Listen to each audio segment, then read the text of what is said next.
வணக்கம், இது உங்கள் தினக்கதிர். மே 15 ஆம் தேதி நகரில் உள்ள இஎஸ்ஐ மருத்துவமனையில் கடுமையான இரைப்பை குடலழற்சி, வயிற்றுப்போக்கு மற்றும் கடுமையான நீரிழப்பு ஆகியவற்றுடன் அனுமதிக்கப்பட்ட செங்கல்பட்டு மாவட்டத்தைச் சேர்ந்த 60 வயது நபர் பின்னர் கோவிட்-19 தொற்றுக்கு ஆளானார். செவ்வாய்க்கிழமை காலமானார்.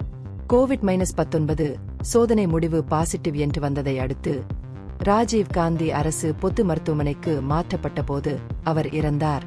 பொது சுகாதாரம் மற்றும் தடுப்பு மருத்துவ இயக்குநர் டாக்டர் டி.எஸ். செல்வவிநாயகம் ஒரு அறிக்கையில் இறப்புக்கான காரணம் நாள்பட்ட சிறுநீரக செயலிழப்பு தொடர்பான சிக்கல்கள் ஏற்கனவே உள்ள பிற நோய்களால் அதிகரித்தது என்று தெளிவுபடுத்தினார். கோவிட்-19 அவரது மரணத்திற்கான முதன்மை காரணம் அல்ல, தற்செயலான கண்டுபிடிப்பு என்று விவரிக்கப்பட்டது.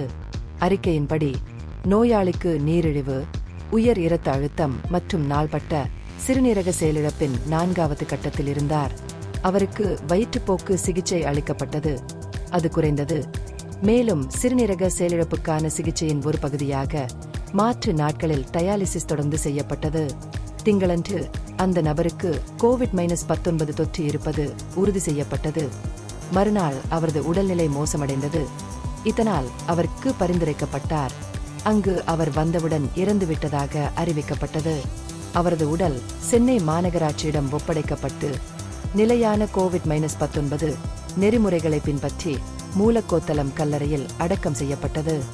செவ்வாய்க்கிழமை ஒரு வீடியோ செய்தியில் டாக்டர் செல்வவிநாயகம் தமிழ்நாட்டில் தற்போது ஒரு நாளைக்கு சுமார் 10 முதல் 15 கோவிட்-19 தொற்றுகள் பதிவாகின்றன என்று குறிப்பிட்டார்.